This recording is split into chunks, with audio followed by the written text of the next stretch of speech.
Hey friends, Ash here with Decants, and today I've got a first impressions video for you guys. 4 different fragrances. Technically I've already opened a couple of these, so you're gonna have to forgive me on that, but I couldn't wait. I'm sure you guys know how it is. So these are the 4 fragrances we've got.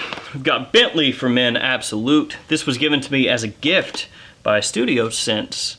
So that's a friend of mine who has a YouTube channel. I'll leave a link in the description, check him out. I've also got Ford Oud Mineral. I have Mancera Hindu Kush and Guilty Oud. Yeah, that's a tester box. We've got 4 fragrances to check out, lots to talk about, so let's jump into this.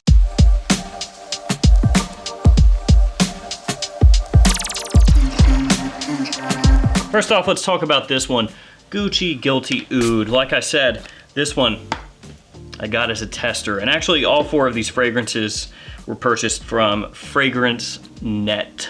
So a lot of you guys know about Fragrance Net. I talk about them all the time. They're one of my favorite discounters, and that's where I got these bad boys from. And I know that Studio Scents actually bought this from Fragrance Net as well, so he technically bought this one, but the other 3, that's me. So let's take a look at Guilty Oud. Here's a good look at Guilty Oud. Comes in your standard Guilty bottle with a black coloration. Like I said, I got it as a tester. As of right now, as of this video, Fragrance Net only has it as testers. So don't need to see that box, but thankfully this tester does come with a cap. So this one came out in 2018, and from what I read on Gucci's website, essentially they took, or Alberto Marias took, some of the notes from Guilty Absolute Pour Homme and some from Guilty Absolute Pour Femme, and took those notes and combined it, made this fragrance, and added oud. So this is kind of like a continuation from Guilty Absolute, and this is one that's unisex. So it's basically like Guilty Absolute Pour Homme and Pour Femme had a baby, and there was some oud involved too. I'll go ahead and give this a spray on my hand because I'm actually wearing this today, so I kind of just refreshed the fragrance. I know it's supposed to be a first impressions, but I've already sprayed this one on. I told you, I couldn't wait. I mean, what do you want from me? To me, this fragrance, Guilty Oud, is completely unisex. On Fragrantica, it does get compared though to Guilty Absolute Pour Femme, so the women's version of Guilty Absolute. This one is, at the end of the day, an oud and rose fragrance. So if you're familiar with that type of scent, you've probably smelled 15, maybe 20 different oud rose fragrances. That's one of the most classic pairings in all of fragrances. Oud, rose, saffron, those notes get thrown together all the time. What sets this one apart a little bit is blackberry. It's got a note of blackberry in there, which is gonna give it a nice tangy, fruity sweetness. That blackberry is there right off the top. It does smell nice, I like it. It's got a little bit of powder in there as well from the rose. As it dries down, you're gonna get more of the oud, but the oud here is a smooth designer oud. It's not funky, it's not overpowering, it's not in your face. There's also some cypriol in here, which is interesting. You don't see that all that often paired up with oud, at least I haven't. And then you've got some patchouli in there as well, and that's gonna be coming from the Absolute fragrances, the Guilty Absolute fragrances. Performance on this is very good, and as far as the Guilty line of fragrances, this is actually on the higher end as far as the quality, how it comes across, how it smells. I'm actually pleased with that one. I don't regret it at all. I don't think that it's as good as Gucci Intense Oud. I think that's a better oud fragrance from Gucci, but this one is much more affordable than Gucci Intense Oud is. So at the end of the day, essentially Guilty Oud, high quality rose oud fragrance with a little bit of a twist. As far as designer ouds go, it's good. Next up, let's take a look at this Ford Oud Mineral. And yes, I opened this one up too. I really like getting in new Ford private blends. I've got a ton of them down here, but they're below the camera, so you can't see them. They're down here. I've got over 20 of them, so anytime I get a new one, it's like, oh yeah, another one added to the collection. So there it is, Oud Mineral. There's the bottom of the box for you guys, and the top. Quit trying to focus on my head camera. And there's a quick look at the bottle for you guys. I love the Ford Oud fragrances. I'll just say that right now. I love them. Tobacco oud is fantastic. Oud wood is a great beginner's oud, in my opinion. And that's not to put the fragrance down. Anybody can enjoy that. I'm just saying if you're getting into oud, that's a good place to start. And I'll go ahead and give this one a double spray right there. I'm gonna smell very strongly today. I'm gonna have to probably take a shower. This fragrance is very interesting to me, and I know that a lot of beginners probably would not like it. Tom Ford fragrances, the private blend, in general, they're not super challenging. A lot of them are extremely versatile, easy to wear fragrances, very appealing.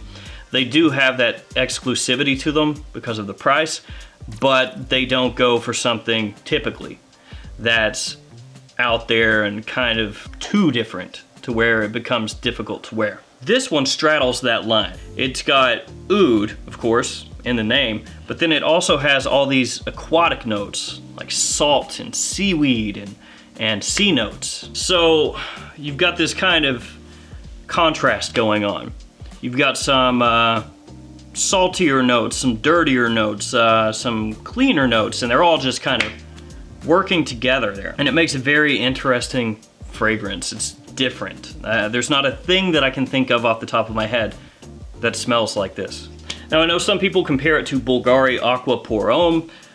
There's that definite similarity in terms of the sea notes. And then it's been compared to an Armani Privé line fragrance as well, but I haven't smelled that one myself. In terms of fragrances that you might wear in spring or summer, this one is definitely on the more unique side. You're not gonna be getting that big refreshing citrus blast here with, you know, some sweet ambroxan and pleasant spices, some brisk ginger. There's none of that here. And I've gotta tell you guys, I do really like this fragrance, though, like I kind of alluded to before, if you're not really into oud fragrances at all, or into fragrances that might be slightly challenging, then I could see this not working out for you. And if that looks weird, I'm polishing my Tom Ford cap. You know, you don't really want it to be underneath the camera and you're like,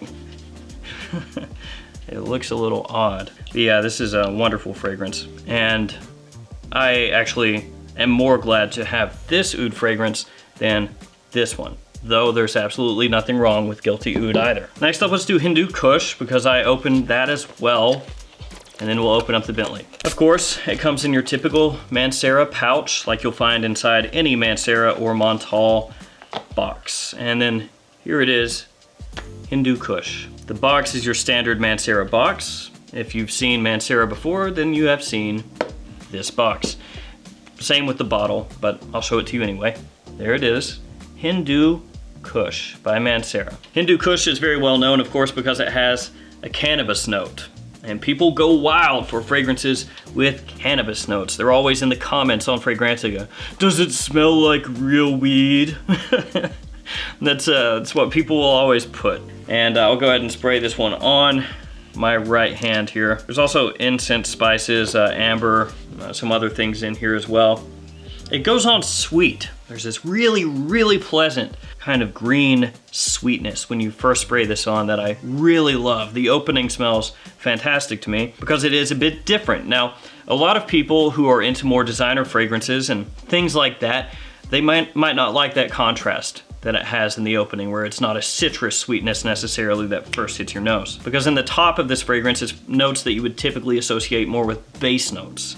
So incense and labdanum, both in the opening there. I very much enjoy it. The opening is very nice to me. Now when it starts heading through the mid, because I have worn this one time, I got reminded of, this is gonna sound really weird, and I'm not trying to take a shot at the fragrance, so don't get offended. Through the mid, it gives me this nuance of like fish flakes.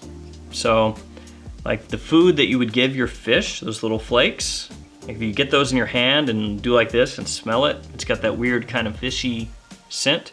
There's like this slight nuance that I pick up through the mid that reminds me of that. Now I'm not saying the whole scent smells like that. It's not what I'm saying. I'm saying in the mid, there's this period of time where I smell this and I'm like, what is that, fish flakes? And it's just kind of on the edge of the fragrance. It's hard to explain. And a lot of you out there probably don't get that whatsoever, but I do. It has this earthiness that comes in from patchouli as it dries down, along with that cannabis note. It's a nice smelling fragrance, and it does its own thing. It does not smell like any other fragrance that I'm aware of that has a cannabis note. There's no similarity between this and Black Afgano, for example, by Nasamato. Performance, very good, lasts a long time, projects very heavily. It's a quality fragrance. And since it is a Mancera, you can pick it up for a good price as far as niche fragrances go. So that's 3 for 3. I like all 3 of them, maybe in differing amounts, but not disappointed with any of these. And now let's crack into the Bentley. I reviewed Bentley Wild Vetiver very recently. That is one of their new expensive fragrances from the Beyond collection.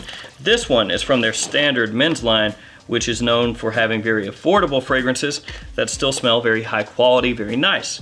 So there it is, Bentley for Men Absolute. Here's a quick look at the box for you guys. And now a quick look at the bottle. Bentley for Men Absolute. It's in the exact same bottle design as the others in this line, only obviously this one is in all black with gold lettering. And one thing that I've always thought funny about these bottles, they're nice bottles, but when you look at it, it looks so big and wide and I guess masculine or whatever, and then you have this little tiny atomizer poking out of it. And to me, it reminds me of maybe a guy that's just huge, like a refrigerator, and then has a tiny little head. You see what I'm talking about? It's like this massive bottle and then a little tiny atomizer. Okay, I'm gonna have to roll up my sleeves here.